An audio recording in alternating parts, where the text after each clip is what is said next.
Assalamualaikum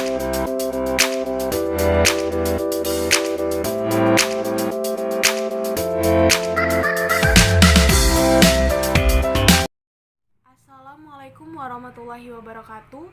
Perkenalkan, saya Ega Alfianita dari reguler 3 tingkat 2 dengan NIM 18 15 40 11 20, Prodi D3 Kebidanan Tanjung Karang, Politeknik Kesehatan Tanjung Karang. Di sini saya akan memberikan materi tentang kehamilan ektopik terganggu atau biasa disebut dengan KET. Teman-teman di rumah, apakah sudah mengetahui apa sih itu kehamilan KET? Pengertiannya apa? Etiologi atau penyebabnya apa? Tanda dan gejalanya bagaimana? Pencegahannya bagaimana? Dan diagnosisnya seperti apa? Kalau kalian ingin tahu, simak sampai selanjutnya ya. Yang pertama yaitu tentang pengertian kehamilan ektopik terganggu atau biasa disebut KET. Apa sih KET itu? KET atau kehamilan ektopik adalah kehamilan yang terjadi di luar kandungan atau di luar rahim.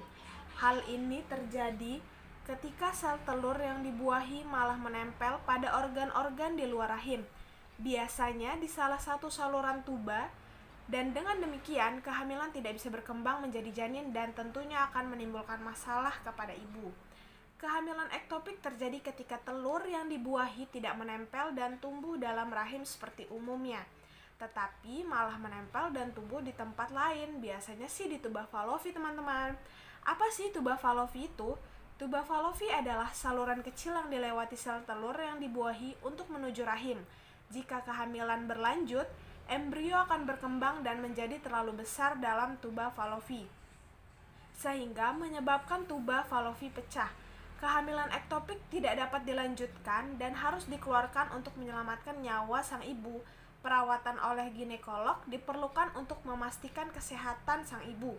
Jika tidak diobati, resiko yang dihadapi adalah perdarahan berat internal disebabkan oleh pecahnya tuba Fallopi. Selanjutnya yaitu etiologi atau penyebab dari kehamilan ektopik terganggu atau KET. Apa sih penyebabnya?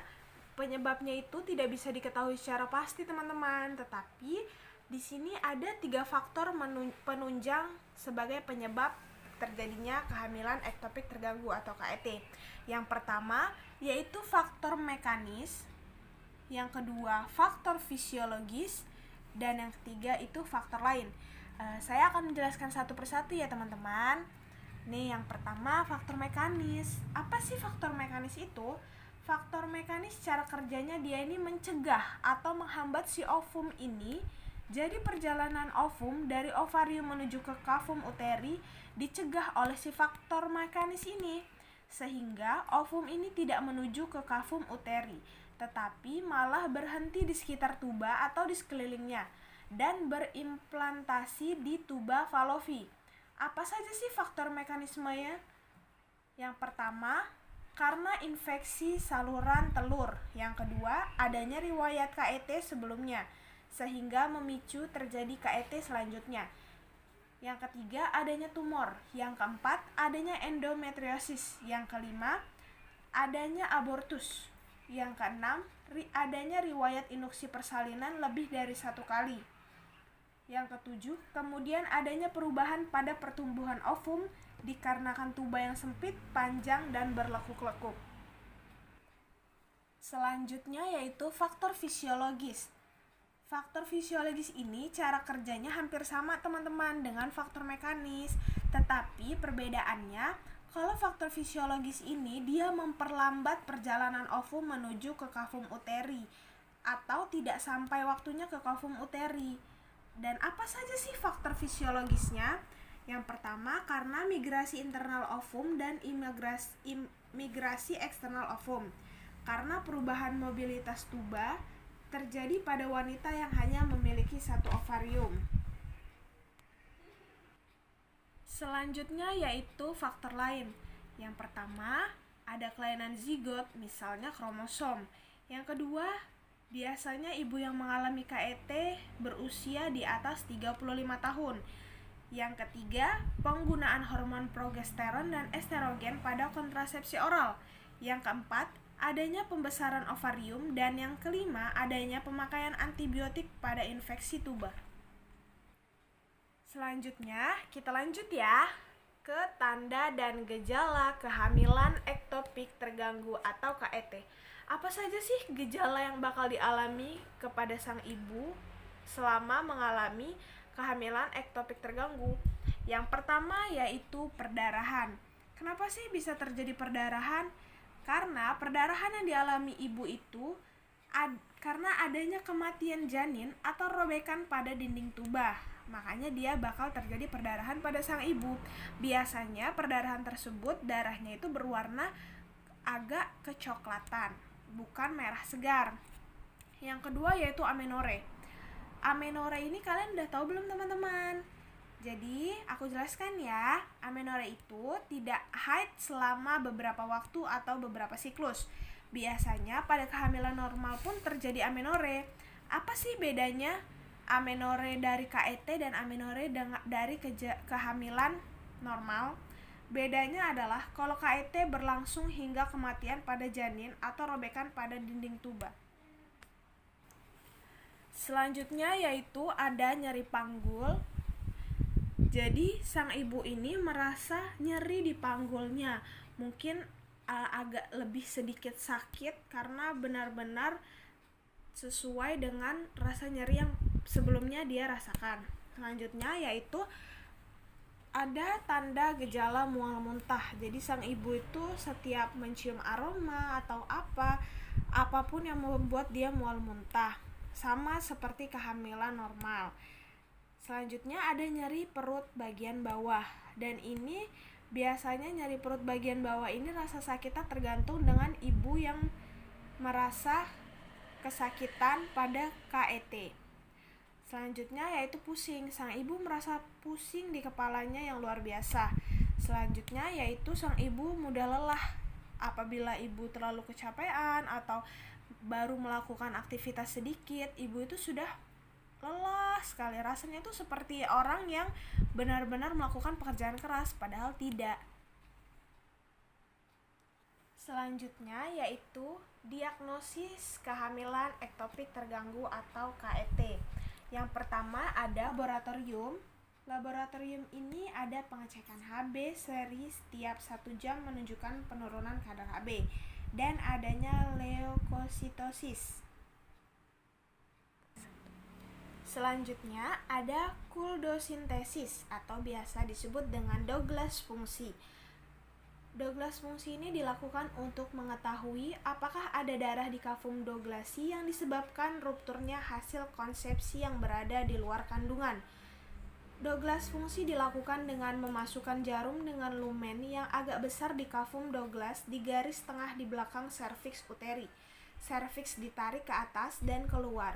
Bila keluar darah tua berwarna coklat sampai hitam yang tidak membeku atau hanya berupa bekuan-bekuan kecil di atas kain kasa, maka hal ini dikatakan positif atau fibrinasi dan menunjukkan adanya hematoma refroterina. Bila darah segar berwarna merah dan dalam beberapa menit membeku, hasilnya negatif karena darah ini berasal dari arteri atau vena yang tertusuk. Selanjutnya yaitu USG. USG ini biasa dilakukan oleh dokter SPOG, dan USG ini biasanya di zaman sekarang paling cepat untuk meningkatkan diagnosis KET. Selanjutnya yaitu anamnesis. Anamnesis ini diketahui adanya amenore, yaitu haid terlambat, dan adanya perdarahan dapat berlangsung. Selanjutnya, apabila KET-nya positif, pada abortus tuba keluhan dan gejala kemungkinan tidak begitu berat, hanya rasa sakit di perut dan perdarahan per vaginam. Hal ini dapat dicampurkan dengan abortus biasa. Pada ruptur tuba, maka gejalanya akan lebih hebat dan membahayakan jiwa sang ibu. Perasaan nyeri dan sakit yang tiba-tiba di perut, seperti diiris-iris dengan pisau. Pada kehamilan ektopik yang terganggu, rasa nyeri perut bawah bertambah sering dan keras. Selanjutnya yaitu pemeriksaan umum. Pemeriksaan umum ini seperti pemeriksaan fisik. Umumnya, keadaan umum penderita tergantung dari banyaknya darah yang keluar dari tuba, kurang lebih normal sampai gawat dengan syok berat dan anemi. Pada abortus tuba yang sudah berlangsung beberapa waktu, suhu badan agak meningkat. Tanda-tanda akut abdomen yaitu nyeri tekan yang hebat, muntah, gelisah, pucat, anemis, nadi lemah, dan tensi rendah atau tidak terukur atau syok. Tanda culen sekitar pusat atau linea alba kelihatan biru hitam dan lebam. Selanjutnya yaitu tes kehamilan. Apabila tesnya positif, itu dapat membantu diagnosis khususnya terhadap tumor-tumor adneksa yang tidak ada sangkut pautnya dengan kehamilan. Tes kehamilan yang negatif tidak banyak artinya. Umumnya tes ini menjadi negatif beberapa hari setelah meninggalnya mudiga. Selanjutnya yaitu pemeriksaan ginekologi. Pemeriksaan ginekologi terdapat adanya nyeri ayun atau nyeri goyang. Dengan menggerakkan porsio dan serviks, ibu akan merasa sangat nyeri. Setelah itu ada Douglas Criss, yaitu rasa nyeri hebat pada penekanan cavum douglasi. Selanjutnya, cavum douglasi teraba menonjol. Hal ini terjadi karena terkumpulnya darah dan teraba massa pelvis. Pervaginan keluar desidual kas pada palpasi perut, dan pada perkusi ada tanda-tanda perdarahan intraabdominal. Selanjutnya kita ke penjelasan yang terakhir teman-teman, yaitu tentang pencegahan kehamilan ektopik terganggu atau biasa disebut KET. Apa aja sih pencegahannya yang harus kita lakukan sebelum kita ingin hamil? Yang pertama, pasti dong kalian semua pada tahu, hindari seks bebas atau tidak bergonta-ganti pasangan, karena hal ini bisa menyebabkan KET.